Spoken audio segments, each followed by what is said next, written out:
Session 7 minutes on TCP header. So let's just get going and let's look for what is in the TCP header.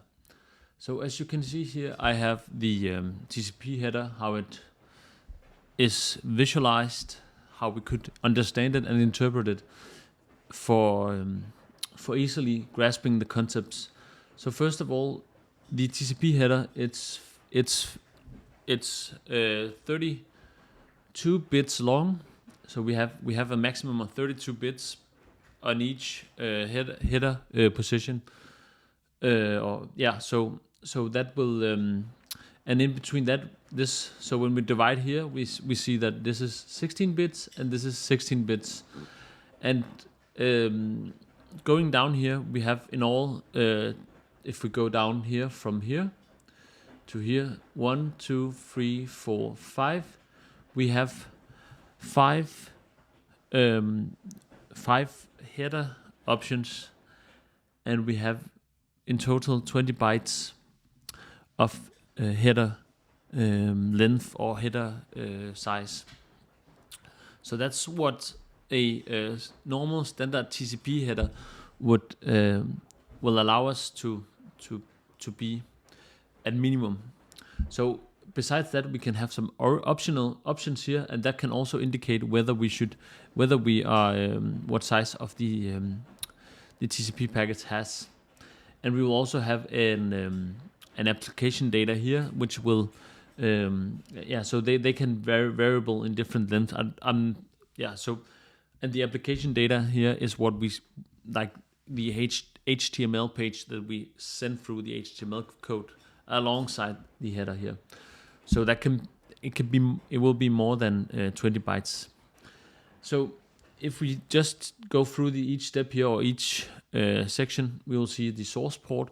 Well, this is where the port where we come from. That's a randomly chosen number or a randomly chosen port from our source host or application. And then it will have a destination port. Well, that's where we are trying to send to. So that's the host B destination port, and that's pretty fixed. Yeah. So when it will return the message from the host, or it will send the reply, then it will be sending with the same, just flipped around the source and destination port. So the same numbers will be flipped around. So the destination port will become the source port, and also the source port will become the destination port. Below that, and below that we have the sequence number, and the sequence number is the for the TCP when it makes a three-way handshake. It's important to have an order of the packets that are being sent. So the sequence number will be the current sequence number. It will start with some random in a raw number. It will start with some random generated number, and then we'll be adding up the amount of bytes that are sent to the sent between the server and the client, depending on who sends the bytes. And this sequence number will eventually be received, and then it will send back an acknowledgement number, and the acknowledgement number will be the sequence number back to the plus the amount of sent of bytes that are sent to the other part. So if with the client sends a sequence has a sequence number, and then it sends some bytes with that sequence number, so the data sends to the host or the server, the client to the server, and then the server will send back the sequence number plus the amounts of bytes as a acknowledgement number. And there afterwards they will the sequence number will send so it will be plus the bytes, and then it will send the sequence number will be 1 plus that, or the next acknowledgement number will be 1 plus that amount of bytes to send back to the other part, to the server from the client. So the client sends the sequence number and the bytes, they are not a number yet, but then the next number, the acknowledgement number sent from the server back to the client, will be the sequence number plus the bytes. And then back again, there will be another acknowledgement number that will be +1 to the host that we have received back our information here. So it acknowledges that the packets that are sent.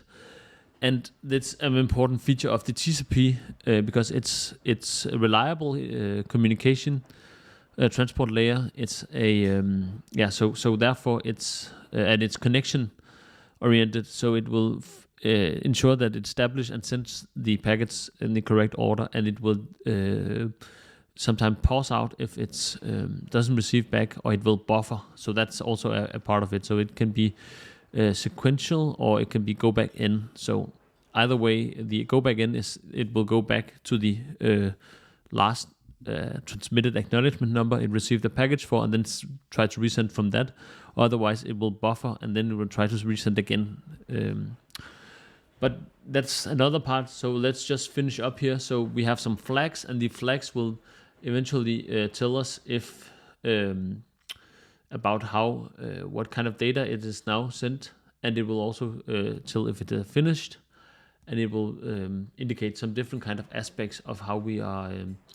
It's a teardown command, so different kind of commands here, and then we also have a receive window, and that's the amount of bytes that we are willing to accept from either client or host, and from either hosts. And then we have a checksum that will check the by multiplication will check the amount of or the sent packages to verify that there are no data corruption, but it's not that reliable as other methods. And then we have some different kind of urgent data I'm not pretty sure of, but then we have all these kind of different and then flags, and then we have flags and options, and then we have some options that can also be added, and then we have some application data. So I think that was pretty much it. Thank you for watching here, and I hope you learned something new. And tap me, comment me, and subscribe to me to help me understand your needs and to deliver even better content. Thank you very much.